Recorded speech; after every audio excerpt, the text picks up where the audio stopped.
Oh yeah.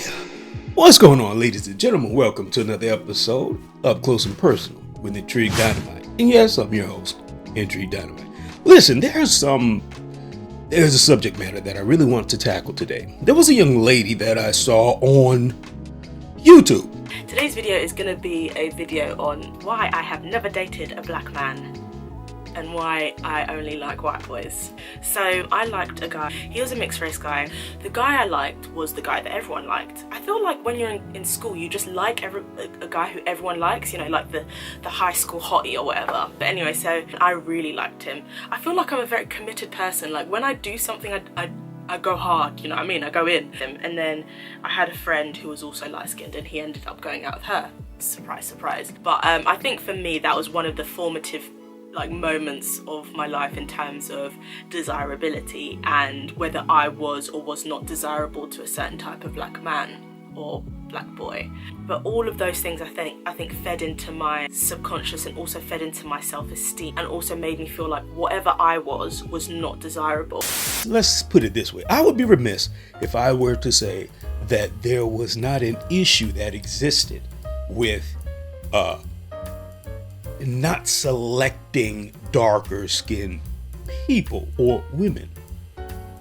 That does exist in some places, but it does not exist for the whole.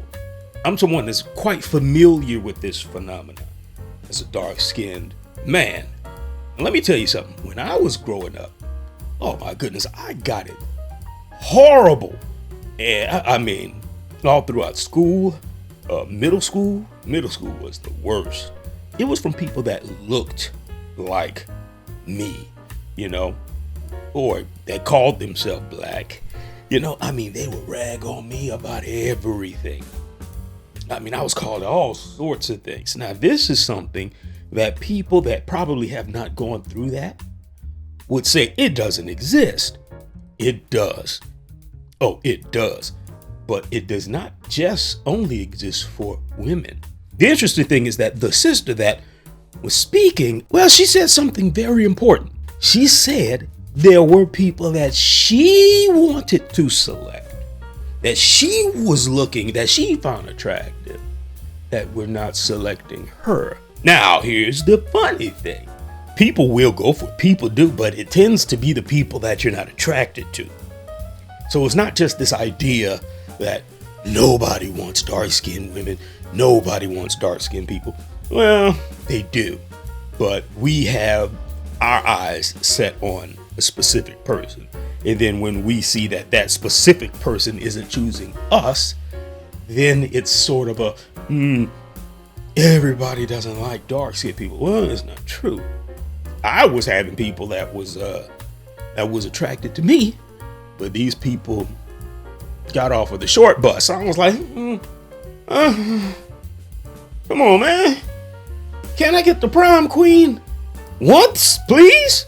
Yeah, me. Oh, damn. Oh, man, why? So, it's that phenomenon. It's the results that we're looking for are not coming to fruition. The outcomes that we want are not happening.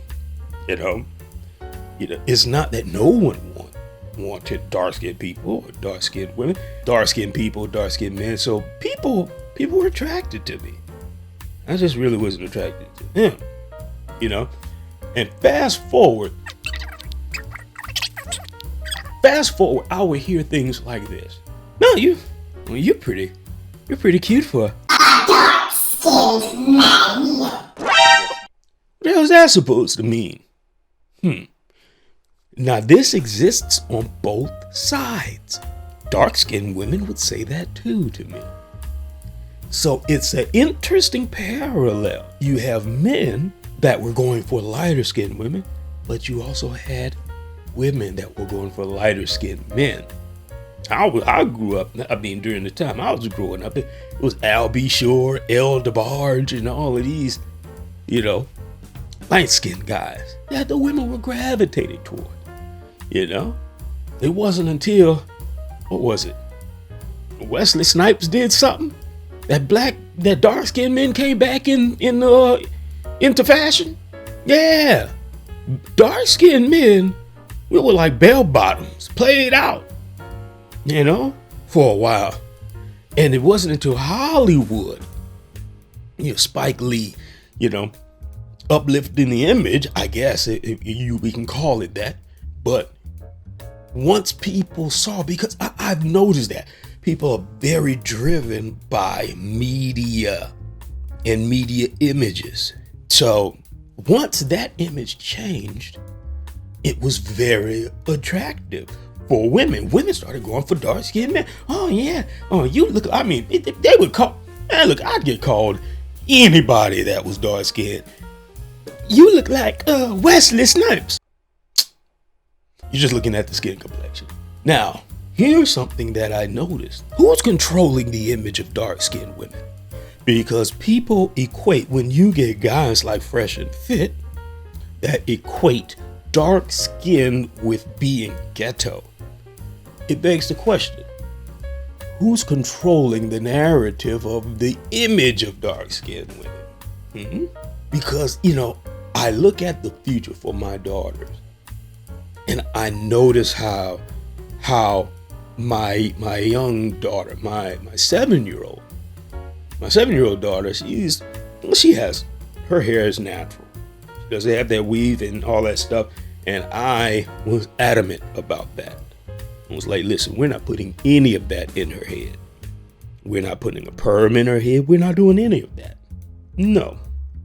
Now, but then when her mother started putting little things in her head, then my daughter would look and say, I want some of that too.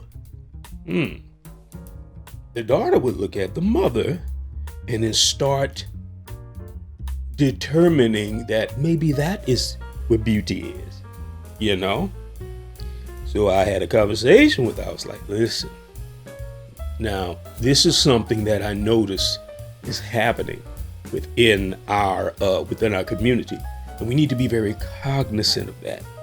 We need to be very cognizant of at an early stage instilling a sense of pride in our children. Tar black baby dolls. Look, I give it tar black. If it ain't black enough, dip it in some oil. And what I would do is I would comment on my daughter's baby doll. I was like, boy, her hair is so beautiful. Just like yours. Look at her skin, baby. Ain't nothing like a dark-skinned woman. Matter of fact, the darker she. No disrespect to the light-skinned people, but I'll put it this way. The crisis with darker skin is a little bit more pronounced than with lighter skin as far as being promoted in the media. Anyone who disagrees with that is being disingenuous. So I can empathize. I can empathize with this ideology. But the problem is painting a narrative that no one wants dark-skinned women. That's not true. There's a whole bunch of guys that do go for the women, but it seems as though a lot of them get overlooked. It's just like there are guys who have this ideology that dark-skinned women are ghetto. Well, guess what? I'm sure that we could point some out that are, but there's others that do get overlooked as well, that then start to try to do things to become more appealing, to create, appeal. I think because they're all going for the same type of guys. That's just my opinion. I think that people are competing for a select group of guys, and they find that this select group of guys has a tendency to go for lighter skinned women. but they do not represent all men. We find this in Hollywood, media, entertainment, things like that. But I don't want that to be the narrative. Let me tell you something. Dark-skinned women are beautiful. We have an array of different colors and shades. Now, some of you may know I'm a singer-songwriter as well. And man, a lot of my songs were inspired by women. I mean, inspired by black women. My song Womanly.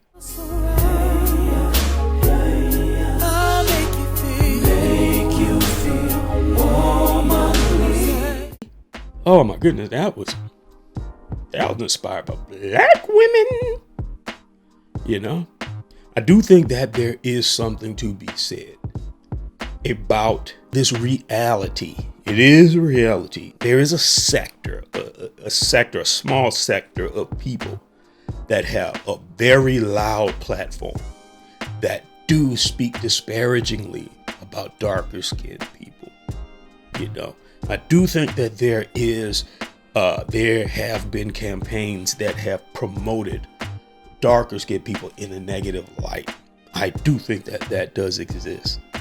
But what I don't believe is painting the entire picture with the brush that these people have chosen. Nope, we're beautiful people. You want to see my middle school class picture? This is my middle school class picture. Figure that one out.